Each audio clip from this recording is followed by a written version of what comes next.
অনুমতি ছাড়া তো এইভাবে একটা রাস্তার মধ্যে প্রোগ্রাম করা যায় না। মূলত হইল জাতীয় পার্টি এবং জিএম কাদেরের সরকার ভয় পায়, সরকার জিএম কাদেরের ভয় পায়। ওরা চাচ্ছে যে আওয়ামী লীগ দেশ থেকে তাড়াইছে এবং জাতীয় পার্টিরে যদি তাড়াইতে পারে তাইলে তাদের নিজের ইচ্ছা মতো নির্বাচন করবে, এই একটা চিন্তা ভাবনা তাদের। যেটা হচ্ছে যে আপনারা জাতীয় পার্টি আড়ালে আওয়ামী লীগকে আপনারা প্রশ্রয় দিচ্ছেন। না, এটা মিথ্যা কথা। আমরা কি আওয়ামী লীগের রাজনীতি করি নাকি? আমরা কি আওয়ামী লীগের রাজনীতি করি? আমরা জাতীয় পার্টির রাজনীতি করি।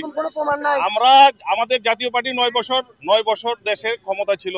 মোহাম্মদ এরশাদ 9 বছরে দেশ পরিচালনা করছে এবং এরশাদের সময় এই সারা বাংলাদেশের মানুষ ভালো ছিল।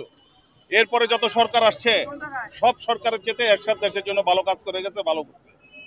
আমরা আওয়ামী লীগের দোষর হবে কেন? আমরা নির্বাচন মুখী দল, আমাদের জাতীয় পার্টি সব সময় সব নির্বাচনে অংশগ্রহণ করছে, সব নির্বাচনে। ভালো পাইলে আর কিছু না, কথা বুঝছে।